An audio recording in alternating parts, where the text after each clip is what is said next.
Jimmy Carter is going to die. He has entered hospice care in his home.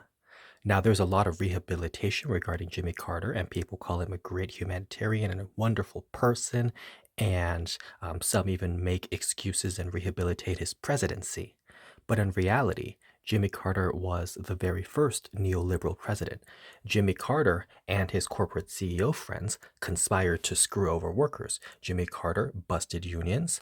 Jimmy Carter turned his back on the workers' movement, on the environmental movement, and Jimmy Carter started all the deregulation. Jimmy Carter did the Airline Deregulation Act, the Railroad Deregulation Act, and he deregulated every single industry. Jimmy Carter was the proto Ronald Reagan. Deregulate, deregulate, deregulate. And Jimmy Carter on foreign policy.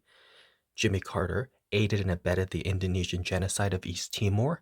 Jimmy Carter kept sending massive weapons to Indonesia while they were doing a genocide in East Timor, comparable to what Donald Trump did with Saudi Arabia and Yemen.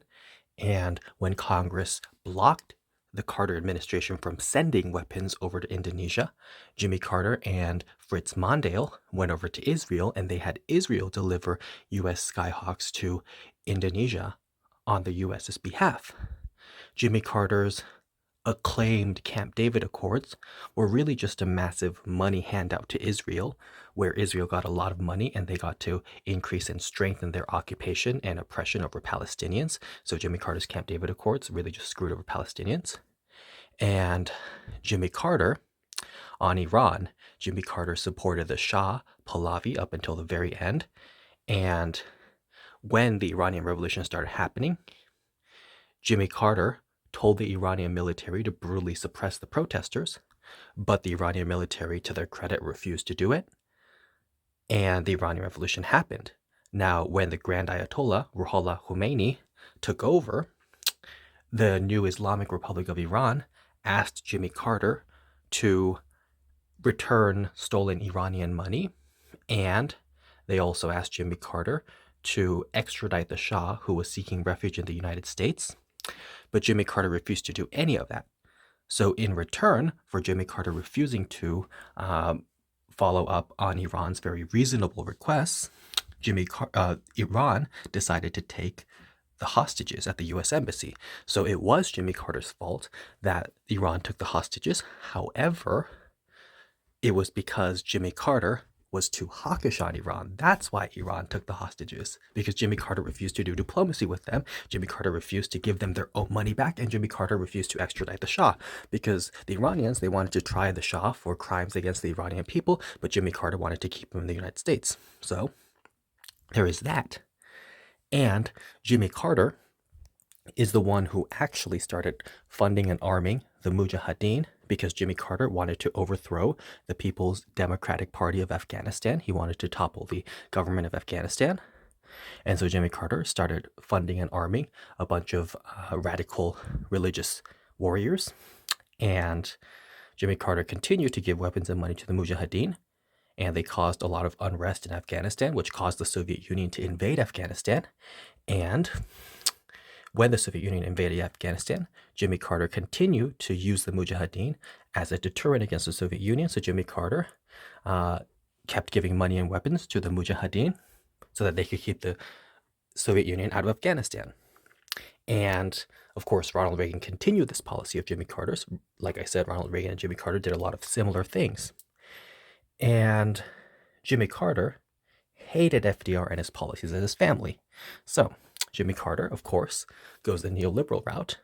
Now, the difference between a Jimmy Carter and a Bill Clinton and a Barack Obama is that Jimmy Carter is a better liar. Jimmy Carter does a better job of rehabilitating his legacy.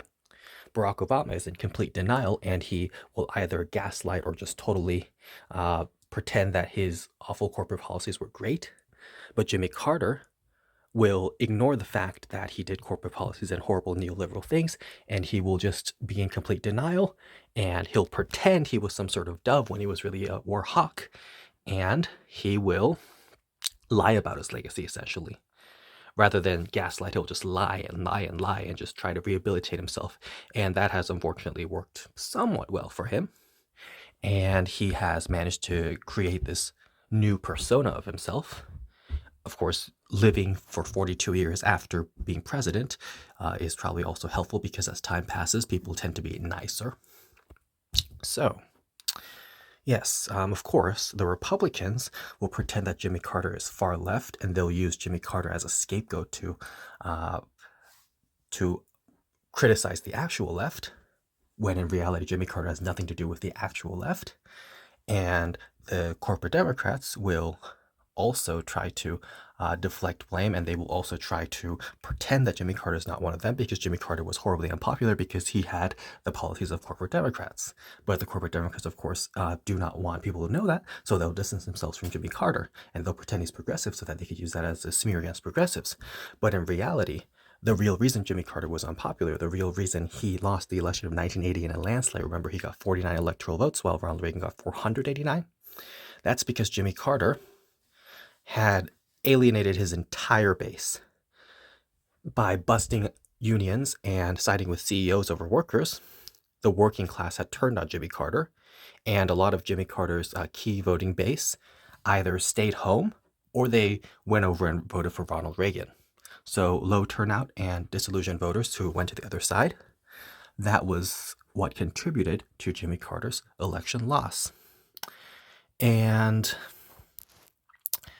yes, just Jimmy Carter, status quo, neoliberal, supported dictatorships throughout the world, supported CEOs, supported all these horrible things. But of course, he gets to lie and rehabilitate his legacy. So, yes, now he's in hospice care and he will probably die soon. He was born on October 1st, 1924. So if he lives until October 1st of this year, then he will be turning 99. But if he doesn't, then he'll be 98. So there's that. And yes, but Jimmy Carter has lived a long time, hasn't he? It's not like FDR who died at 63 or Abraham Lincoln who died at 56. So honestly, at the end of the day, it is what it is. And these are his actual policies. Do not rehabilitate Jimmy Carter's legacy because he was the first neoliberal president and a typical war criminal like the rest of the post-World War II presidents.